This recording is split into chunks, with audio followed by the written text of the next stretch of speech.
Hello my dear students, ಇವತ್ತು ನಾವು artificial ಇಂಟೆಲಿಜೆನ್ಸಿನ ಒಂದು ಟಾಪಿಕನ್ನು ನೋಡೋಣ.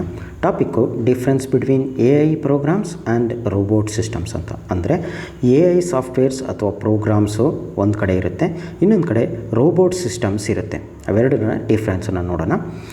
ಮೊದಲನೇ ಡಿಫ್ರೆನ್ಸು ಒಂದನೇದು, they are the set of instructions. ಅಂದರೆ ಏನು ಹೇಳ್ತಾ ಇದೆ ಅಂದರೆ AI programs it is a collections of instructions, collection of code ಅಥವಾ ಪ್ರೋಗ್ರಾಮ್ಸ್. ನಾವು ಲ್ಯಾಬಲ್ಲಿ ಪ್ರೋಗ್ರಾಮ್ಸ್ ಬರಿತೀವಲ್ವ, ಸಿ ಪ್ರೋಗ್ರಾಮ್ಸ್, ಜಾವಾ ಪ್ರೋಗ್ರಾಮ್, ಆ ಪ್ರೋಗ್ರಾಮ್ಸಿನ ಒಂದು ಕಲೆಕ್ಷನ್ ಆಗಿರುತ್ತೆ.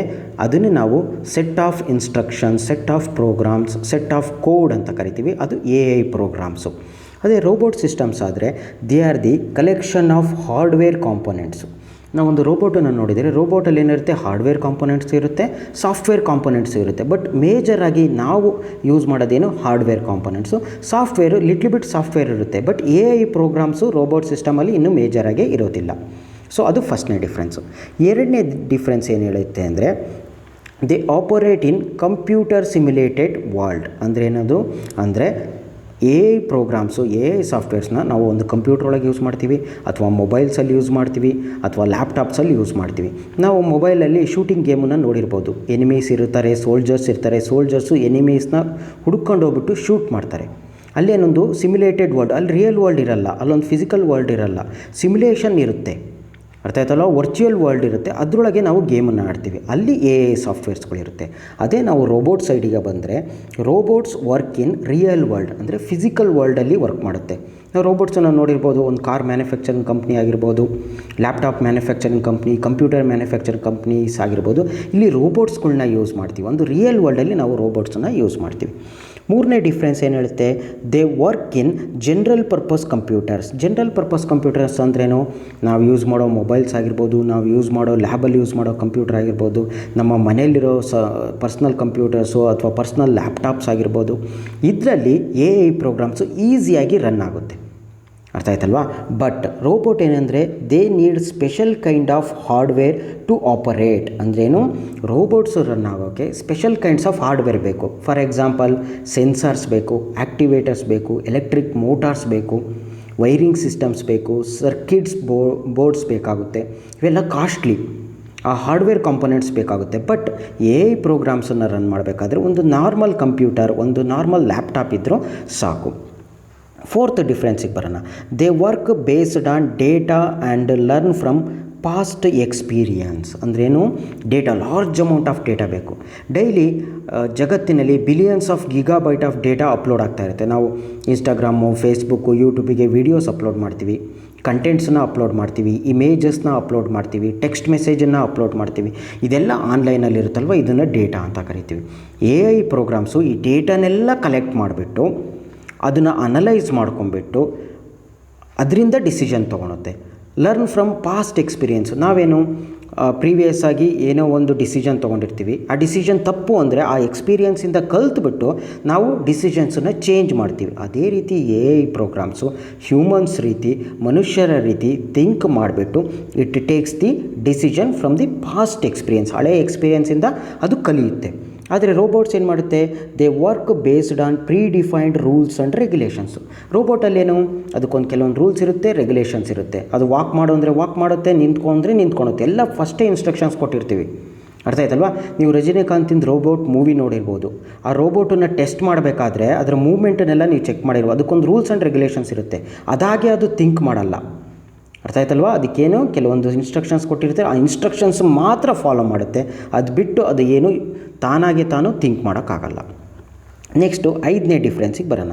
ಐದನೇ ಡಿಫ್ರೆನ್ಸ್ ಏನು ಹೇಳುತ್ತೆ ಅಂದರೆ they are capable of taking decisions by analysing the data. Large amount of data ಇರುತ್ತೆ. ಆ ಲಾರ್ಜ್ ಅಮೌಂಟ್ ಆಫ್ ಡೇಟಾ ಅದಕ್ಕೆ ಏನಕ್ಕೆ ಬೇಕು, ಲಾರ್ಜ್ ಅಮೌಂಟ್ ಆಫ್ ಡೇಟಾ ಅಂದರೆ ಅದು ಥಿಂಕ್ ಮಾಡೋದಕ್ಕೆ, ಕಲಿಯೋದಕ್ಕೆ. ನಾವು ಏನು ಮಾತಾಡಿರ್ತೀವಲ್ಲೋ ಅದನ್ನೆಲ್ಲ ಅದು ಡೇಟಾ ಅಂತ ಕರೆಯುತ್ತೆ. ಅದನ್ನು ಇಟ್ಕೊಂಡ್ಬಿಟ್ಟು ಅನಲೈಸ್ ಮಾಡಿ, ಓಕೆ ಮನುಷ್ಯರು ಈ ರೀತಿ ಡಿಸೈಡ್ ಮಾಡ್ತಾರೆ, ಮನುಷ್ಯರು ಈ ರೀತಿ ಥಿಂಕ್ ಮಾಡ್ತಾರೆ ಅಂತ ಅದು ಥಿಂಕ್ ಮಾಡಬೇಕಲ್ವ, ಅದು ಯೋಚಿಸ್ಬೇಕಲ್ವ. ಅದಕ್ಕಾಗಿ ನಾವು ಏನು ಮಾತಾಡ್ತೀವೋ, ನಾವು ಏನು ಮಾಡ್ತೀವೋ ಅದನ್ನು ಅದು ಡೇಟಾ ಅಂತ ಕನ್ಸಿಡರ್ ಮಾಡಿಬಿಟ್ಟು ಅದನ್ನು ಅನಲೈಸ್ ಮಾಡಿಬಿಟ್ಟು ತನ್ನ ಓನ್ ಡಿಸಿಷನ್ಸನ್ನು ತೊಗೊಳುತ್ತೆ. So they are capable of taking decision by analysing the data. ಆ ಡೇಟಾನ ಅನಲೈಸ್ ಮಾಡಿ ಡಿಸಿಷನ್ ತೊಗೊಳುತ್ತೆ. ರೋಬೋಟ್ ಸೈಡಲ್ಲಿ ಏನಾಗುತ್ತೆ, ರೋಬೋಟ್ಸ್ ಏನು ಮಾಡುತ್ತೆ, they cannot take decisions on their own. Robots decision ತೊಗೊಳಕ್ಕಾಗಲ್ಲ, ಯಾಕೆಂದರೆ ಅವರಿಗೆ ಒಂದು ಪರ್ಟಿಕ್ಯುಲರ್ ವರ್ಕನ್ನು ಹೇಳಿರ್ತೀವಿ, ಆ ಪರ್ಟಿಕ್ಯುಲರ್ ವರ್ಕಿಗೋಸ್ಕರನೇ ಅದನ್ನು ಡಿಸೈನ್ ಮಾಡಿರ್ತೀವಿ. ಅಷ್ಟು ವರ್ಕ್ ಬಿಟ್ಟು ಬೇರೆ ವರ್ಕನ್ನ ಅದು ಮಾಡೋಕ್ಕೆ ಬರಲ್ಲ. ಓಕೆ, ಸಿಕ್ಸ್ತ್ ಏನು ಹೇಳುತ್ತೆ ಆರ್ಟಿಫಿಷಿಯಲ್ ಇಂಟೆಲಿಜೆನ್ಸ್ ಸೈಡಲ್ಲಿ, A I program change their behaviour based on the working environment. ಅಂದ್ರೇನು, ಎ ಐ ಪ್ರೋಗ್ರಾಮ್ಸು ತಾನು ಎಲ್ಲಿ ವರ್ಕ್ ಮಾಡುತ್ತಿರುತ್ತೋ ಅದಕ್ಕೆ ತಕ್ಕ ಹಾಗೆ ಚೇಂಜ್ ಆಗುತ್ತೆ. ಅರ್ಥ ಆಯ್ತಲ್ವ? ಈಗ ನಾನು ಟೀಚರಾಗಿ ಪಾಠ ಮಾಡ್ತಾಯಿದ್ದೀನಿ, ನಾನೆಲ್ಲೋ ಬೇರೆ ಕಡೆ ಕಲಿಯೋಕ್ಕೆ ಹೋದಾಗ ನಾನು ಏನಾಗ್ತೀನಿ, ಸ್ಟೂಡೆಂಟಾಗಿ ಚೇಂಜ್ ಆಗ್ತೀನಿ. ಅದೇ ರೀತಿ ಎ ಐ ಪ್ರೋಗ್ರಾಮ್ಸು ತಾನು ಎಲ್ಲಿ ವರ್ಕ್ ಮಾಡ್ತಾ ಇರುತ್ತೋ based on that it is going to change its behaviour. ಈಗ ಕಾರ್ ಮ್ಯಾನುಫ್ಯಾಕ್ಚರಿಂಗ್ ಕಂಪ್ನಿಯಲ್ಲಿ ಒಂದು ರೋಬೋಟ್ ಇದೆ, ಅದೇನು ಮಾಡುತ್ತೆ, ಕಾರ್ಗೆ 4 ವೀಲ್ಸ್ ಇದೆ ಅಂತ ಆರ್ಟಿಫಿಷಿಯಲ್ ಇಂಟೆಲಿಜೆನ್ಸಲ್ಲಿ ಥಿಂಕ್ ಮಾಡುತ್ತೆ. ಅದೇ ಅದು ಬೈಕ್ ಮ್ಯಾನುಫ್ಯಾಕ್ಚರಿಂಗ್ ಕಂಪ್ನಿಗೆ ಆ ಆರ್ಟಿಫಿಷಿಯಲ್ ಇಂಟೆಲಿಜೆನ್ಸ್ ಪ್ರೋಗ್ರಾಮನ್ನು ತಂದರೆ ಅದು ಬೈಕಿಗೆ 2 ವೀಲ್ಸ್ ಇದೆ ಅಂತ ಅದು ಆಟೋಮೆಟಿಕ್ಕಾಗಿ ಥಿಂಕ್ ಮಾಡುತ್ತೆ. ಅದೇ ನಾವು ರೋಬೋಟ್ ಸೈಡಲ್ಲಿ ನೋಡಿ, ರೋಬೋಟ್ ಸೈಡಲ್ಲಿ ಏನಾಗುತ್ತೆ, robots do not change how they operate based on the working environment. Robot ತಾನು ಎಲ್ಲಿ ವರ್ಕ್ ಮಾಡ್ತಿದೆಯೋ ಆ ವರ್ಕಿಂಗ್ ಎನ್ವಿರಾನ್ಮೆಂಟ್ ಚೇಂಜ್ ಆದರೆ ಅದು ಚೇಂಜ್ ಆಗಲ್ಲ. ಈಗ ಕಾರ್ ಮ್ಯಾನುಫ್ಯಾಕ್ಚರಿಂಗ್ ಕಂಪ್ನಿಯಲ್ಲಿ ಒಂದು ರೋಬೋಟ್ ಇದೆ, ಅದಕ್ಕೆ ಏನು ಹೇಳಿರ್ತಾರೆ, ರೂಲ್ಸ್ ಆ್ಯಂಡ್ ರೆಗ್ಯುಲೇಷನ್ ಏನು ಕೊಟ್ಟಿದ್ದಾರೆ, ಕಾರ್ ಇದೆ, ಕಾರ್ ಈ ರೀತಿ ಪಿಕ್ಚರ್ ಇರುತ್ತೆ, ಕಾರ್ ಈ ರೀತಿ ಕಾಣುತ್ತೆ, ಕಾರಿಗೆ 4 ವೀಲ್ಸ್ ಇದೆ ಅಂತ ಹೇಳಿರ್ತೀವಿ. ಅದೇ ರೋಬೋಟನ್ನು ನಾವು ಬೈಕ್ ಮ್ಯಾನುಫ್ಯಾಕ್ಚರಿಂಗ್ ಕಂಪ್ನಿಗೆ ತಂದುಬಿಟ್ರೆ ಅದು ಓಕೆ, ನಾನು ಬೈಕ್ ಮ್ಯಾನುಫ್ಯಾಕ್ಚರಿಂಗ್ ಕಂಪ್ನಿಯಲ್ಲಿ ಇದ್ದೀನಿ, ಈಗ ಬೈಕಿಗೆ 2 ವೀಲ್ಸ್ ಇರುತ್ತೆ, ಆ ರೀತಿ ಓನಾಗಿ ಅದು ಥಿಂಕ್ ಮಾಡಲ್ಲ. ಓಕೆ, ಯಾಕೆಂದರೆ ಅದರ ಎನ್ವಿರಾನ್ಮೆಂಟ್ ಚೇಂಜ್ ಆದರೆ ಅದು ಚೇಂಜ್ ಆಗಲ್ಲ. ಸೊ ಇದು ನಮ್ಮ 6th ಡಿಫ್ರೆನ್ಸು. ನೆಕ್ಸ್ಟು 7th ಡಿಫ್ರೆನ್ಸಿಗೆ ಹೋಗೋಣ. 7th ಡಿಫ್ರೆನ್ಸಲ್ಲಿ ಏನು ಹೇಳುತ್ತೆ ಅಂದರೆ, okay, 7th difference, A I programs collect large amount of data to operate. ಓಕೆನಾ, ಲಾರ್ಜ್ ಅಮೌಂಟ್ ಆಫ್ ಡೇಟಾನ ಎ ಐ ಪ್ರೋಗ್ರಾಮ್ಸು ಕಲೆಕ್ಟ್ ಮಾಡುತ್ತೆ. ಯಾಕೆಂದರೆ ಅದು ಯಾವ ರೀತಿ ಕಲಿಯುತ್ತೆ, ನಾವು ಪಾಸ್ಟ್ ಎಕ್ಸ್ಪೀರಿಯೆನ್ಸಿಂದ ಹೇಗೆ ಕಲಿತೀವಿ, ನಾವು 10 ಇಯರ್ಸ್ 20 ಇಯರ್ಸಿಂದ ನಾವು ಏನೇನು ನೋಡಿದ್ವಿ, ಏನೇನು ಮಾಡಿದ್ವಿ ಅದನ್ನೆಲ್ಲ ನಮ್ಮ ಬ್ರೈನಲ್ಲಿ ಸೇವ್ ಮಾಡಿಟ್ಕೊಂಡಿರ್ತೀವಿ. ಅದನ್ನೇ ನಾವು ಡೇಟಾ ಅಂತ ಕರೆಯೋದು, ಅದನ್ನೇ ಕಂಪ್ಯೂಟರ್ ಭಾಷೆಯಲ್ಲಿ ಡೇಟಾ ಅಂತ ಕರಿತೀವಿ. ಆರ್ಟಿಫಿಷಿಯಲ್ ಇಂಟೆಲಿಜೆನ್ಸು ಈ ಡೇಟಾನ ಕಲೆಕ್ಟ್ ಮಾಡುತ್ತೆ, ಲಾರ್ಜ್ ಅಮೌಂಟ್ ಆಫ್ ಡೇಟಾ. ಅದು ತುಂಬ ಹೆಚ್ಚು ಡಾಟಾ ಸಿಕ್ತಷ್ಟು ಅದು ಆ ಡೇಟಾನ ಅನಲೈಸ್ ಮಾಡಿಬಿಟ್ಟು, ಓಕೆ ಮನುಷ್ಯರು ಈ ರೀತಿ ಡಿಸೈಡ್ ತೊಗೊತಾರೆ, ಹ್ಯೂಮನ್ಸು ಈ ರೀತಿ ಥಿಂಕ್ ಮಾಡ್ತಾರೆ ಅಂತ ಬೇಕಾಗುತ್ತೆ. ಅದಕ್ಕೆ ಲಾರ್ಜ್ ಅಮೌಂಟ್ ಆಫ್ ಡೇಟಾ ಬೇಕು. ಕಡಿಮೆ ಅಮೌಂಟ್ ಆಫ್ ಡೇಟಾ ಇದ್ದರೆ ಅದು ಡಿಸಿಷನ್ಸನ್ನು ತೊಗೊಳಕ್ಕಾಗಲ್ಲ, ಆಯ್ತಲ್ವ? ಲಾರ್ಜ್ ಅಮೌಂಟ್ ಆಫ್ ಡೇಟಾ ಇದೆ ಅಂದರೆ, ಈಗ ಒಂದು 1000 ಜನ ಇದ್ದಾರೆ, 1000 ಜನ 1000 ರೀತಿ ಥಿಂಕ್ ಮಾಡ್ತಾರೆ. ಅದೆಲ್ಲ ಡೇಟಾನು ಕಲೆಕ್ಟ್ ಮಾಡಿ ಒಂದು ಬೆಸ್ಟ್ ಡಿಸಿಷನನ್ನು ತೊಗೊಳೋದಕ್ಕೆ ಆರ್ಟಿಫಿಷಿಯಲ್ ಇಂಟೆಲಿಜೆನ್ಸು ಟ್ರೈ ಮಾಡುತ್ತೆ. ಅದೇ ನಾವು ರೋಬೋಟ್ ಸೈಡಿಗೆ ಬಂದರೆ, robots work on existing data. ಅವ್ರ ಹತ್ರ ಲಿಮಿಟೆಡ್ ಅಮೌಂಟ್ ಆಫ್ ಡೇಟಾ ಇರುತ್ತೆ, ರೋಬೋಟ್ಸ್ ಹತ್ರ ಲಾರ್ಜ್ ಅಮೌಂಟ್ ಆಫ್ ಡೇಟಾ ಇರಲ್ಲ. ಯಾಕೆಂದರೆ ಕೆಲವೊಂದು ರೂಲ್ಸ್ ಆ್ಯಂಡ್ ರೆಗ್ಯುಲೇಷನ್ ಬರೆದಿಟ್ಟಿರ್ತಾರೆ, ಒಂದು ಸ್ಮಾಲ್ ಪ್ರೋಗ್ರಾಮ್ ಬರೆದಿರ್ತಾರೆ, ಆ ಪ್ರೋಗ್ರಾಮಲ್ಲಿ ಕೆಲವೊಂದು ರೂಲ್ಸ್ ಆ್ಯಂಡ್ ರೆಗ್ಯುಲೇಷನ್ಸು ಅಷ್ಟನ್ನು ಮಾತ್ರ ಫಾಲೋ ಮಾಡುತ್ತೆ, ಅದಕ್ಕೆ ಲಾರ್ಜ್ ಅಮೌಂಟ್ ಆಫ್ ಡೇಟಾ ಬೇಕಾಗಿರಲ್ಲ.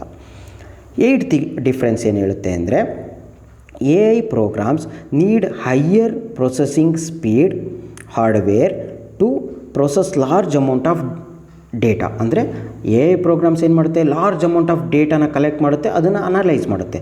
ಅದನ್ನು ಕಲೆಕ್ಟ್ ಮಾಡಿ ಅದನ್ನು ಅನಲೈಸ್ ಮಾಡೋದಕ್ಕೆ ಹೈ ಪ್ರೊಸೆಸಿಂಗ್ ಸ್ಪೀಡ್ ಇರೋ ಹಾರ್ಡ್ವೇರ್ಸ್ ಬೇಕು, ಸ್ಪೆಷಲ್ ಪ್ರೊಸೆಸರ್ಸ್ ಬೇಕಾಗುತ್ತೆ. ಯಾಕೆಂದರೆ ಸ್ಪೀಡಾಗಿ ವರ್ಕ್ ಆಗಬೇಕು. ಈಗ ನೀವು ರಜನಿಕಾಂತಿನ ರೋಬೋಟ್ ಮೂವಿ ನೋಡಿದ್ದೀರಾ, ಅದರಲ್ಲಿ ಅವನು ಟೆಲಿಫೋನ್ ಡೈರೆಕ್ಟ್ರಿನ ವಿತಿನ್ ಸೆಕೆಂಡ್ಸಲ್ಲಿ ರೀಡ್ ಮಾಡುತ್ತೆ. ಅಷ್ಟು ಸ್ಪೀಡಾಗಿ ಅದು ಅನಲೈಸ್ ಮಾಡಿ ರೀಡ್ ಮಾಡಿ ಸ್ಟೋರ್ ಮಾಡ್ಕೊಬೇಕು ಅಂದರೆ ಏನಾಗಬೇಕು, ಲಾರ್ಜ್ ಅಮೌಂಟ್ ಆಫ್ ಸ್ಪೀಡಾಗಿ ವರ್ಕ್ ಆಗುತ್ತಲ್ವ, ಆ ರೀತಿ ಪ್ರೊಸೆಸರ್ಸ್ ಬೇಕಾಗುತ್ತೆ. ಅದೇ ರೋಬೋಟ್ಸಲ್ಲೇನು, robots do not need that kind of hardware since the data is limited. ಹೌದಲ್ವಾ, ರೋಬೋಟಲ್ಲಿ ಸ್ಮಾಲ್ ಅಮೌಂಟ್ ಆಫ್ ಡೇಟಾ ಇರುತ್ತೆ, ಹಾಗಾಗಿ ಅದಕ್ಕೆ ತುಂಬ ಫಾಸ್ಟಾಗಿ ಪ್ರೊಸೆಸ್ ಆಗೋ ಹಾರ್ಡ್ವೇರ್ಸು ಬೇಕಾಗಲ್ಲ, ಸ್ಪೆಷಲ್ ಹಾರ್ಡ್ವೇರ್ಸ್ ಬೇಕಾಗುತ್ತೆ. ಬಟ್ ಸ್ಪೀಡಾಗಿ ವರ್ಕ್ ಆಗೋ ಹಾರ್ಡ್ವೇರ್ಸು ಅಷ್ಟೊಂದು ಬೇಕಾಗಲ್ಲ. 9th ಡಿಫ್ರೆನ್ಸ್ ಏನು ಹೇಳುತ್ತೆ ಅಂದರೆ, input to A I programs is in the form of symbols and ಆಲ್ಗರಿದಮ್ಸು. ಅಂದರೆ ನಾವು ಡೇಟಾ ಕೊಡ್ತೀವಲ್ವ, ಅದನ್ನು ಆಲ್ಗರಿದಮ್ಸ್ ಅಂತ ಕರೀತಾರೆ, ಸಿಂಬಲ್ಸ್ ಅಂತ ಕರೀತಾರೆ. ಓಕೆನಾ, ಆ ಆಲ್ಗರಿದಮ್ಸ್ ಇಟ್ಕೊಂಡು ಎ ಐ ಪ್ರೋಗ್ರಾಮ್ಸು ಡಿಸಿಷನ್ಸನ್ನು ತೊಗೊಳುತ್ತೆ. But in the case of ನಮ್ಮ ರೋಬೋಟ್ಸಲ್ಲಿ ಏನಿದೆ, ರೋಬೋಟ್ ಸಿಸ್ಟಮಲ್ಲಿ input to robots is analogue signals in the form of images and sounds. ರೋಬೋಟ್ಸಿಗೇನು, ಗೋ ಟು ಪ್ರಿನ್ಸಿಪಾಲ್ ಚೇಂಬರ್ ಅಂದರೆ ಅದು ಪ್ರಿನ್ಸಿಪಾಲ್ ಚೇಂಬರ್ಸಿಗೆ ಹೋಗುತ್ತೆ, ಅಂದರೆ ಸೌಂಡಲ್ಲಿ ವರ್ಕ್ ಆಗುತ್ತೆ, ಎಲೆಕ್ಟ್ರಿಕಲ್ ಸಿಗ್ನಲ್ಸಲ್ಲಿ ವರ್ಕ್ ಆಗುತ್ತೆ, ಅದನ್ನು ಅನಲಾಗ್ ಸಿಗ್ನಲ್ಸ್ ಅಂತ ಕರೀತಾರೆ. ಓಕೆನಾ, ದಟ್ ಈಸ್ ಅಬೌಟ್ ಯಾವ ರೀತಿ ಇನ್ಪುಟ್ ಕೊಡ್ತೀವಿ ಅಂತ ನಾವು ಹೇಳೋದು. ಅರ್ಥ ಆಯ್ತಲ್ವಾ? ಲಾಸ್ಟ್ ಒಂದು ಡಿಫ್ರೆನ್ಸನ್ನ ನೋಡೋದಾದರೆ, ಲಾಸ್ಟ್ ಒಂದು ಡಿಫ್ರೆನ್ಸ್ ಏನು, 10th one, A I programs are designed to think, learn and take decisions like humans. ಅಂದರೆ ಮನುಷ್ಯರು ಯಾವ ರೀತಿ ಥಿಂಕ್ ಮಾಡ್ತಾರೆ, ಯಾವ ರೀತಿ ಕಲಿತಾರೆ, ಯಾವ ರೀತಿ ಡಿಸಿಷನ್ ತೊಗೊತಾರೆ ಅನ್ನೋದ್ರ ಮೇಲೆ ಎ ಐ ಪ್ರೋಗ್ರಾಮ್ಸನ್ನ ಡಿಸೈನ್ ಮಾಡಿದ್ದಾರೆ. ಆದರೆ robots, what is the use of robots? Robot systems are designed to do the same work repeatedly. ಅಂದರೆ ಒಂದೇ ಕೆಲಸನ ಎಗೇನ್ ಆ್ಯಂಡ್ ಅಗೇನ್ ಮಾಡಬೇಕು. ಯಾವುದೋ ಕಾರ್ ಮ್ಯಾನುಫ್ಯಾಕ್ಚರಿಂಗ್ ಕಂಪ್ನಿ ಇದೆ, ಅಲ್ಲೊಂದು ರೋಬೋಟ್ ಇದೆ ಅಂದರೆ ಆ ರೋಬೋಟು ಏನು ಕೆಲಸ ಮಾಡುತ್ತೆ? Daily car manufacturing, car painting, car assembling ಅದೇ ಕೆಲಸನ ಮಾಡುತ್ತೆ ಹೊರತು ಅದು ಓನಾಗಿ ಥಿಂಕ್ ಮಾಡಿ ಬೇರೆ ಕೆಲಸ ಮಾಡಲ್ಲ. ಸೊ ಹ್ಯೂಮನ್ಸ್ ವರ್ಕನ್ನು ಫಾಸ್ಟಾಗಿ ಈಸಿಯಾಗಿ ಮಾಡೋಕ್ಕೋಸ್ಕರ ರೋಬೋಟ್ಸ್ ಇರೋದು. ಬಟ್ ಆರ್ಟಿಫಿಷಿಯಲ್ ಇಂಟೆಲಿಜೆನ್ಸ್ ಏನು ಮಾಡುತ್ತೆ ಅಂದರೆ ಹ್ಯೂಮನ್ಸ್ ಥರ ಥಿಂಕ್ ಮಾಡಿ ಕಲ್ತ್ಬಿಟ್ಟು ಡಿಸಿಷನ್ಸ್ ತೊಗೊಳೋದು. These are the differences, 10 differences between artificial intelligence programs ಅಥವಾ ಆರ್ಟಿಫಿಷಿಯಲ್ ಇಂಟೆಲಿಜೆನ್ಸ್ ಸಾಫ್ಟ್ವೇರ್ಸು, ಇನ್ನೊಂದು side robot systems. Thank you.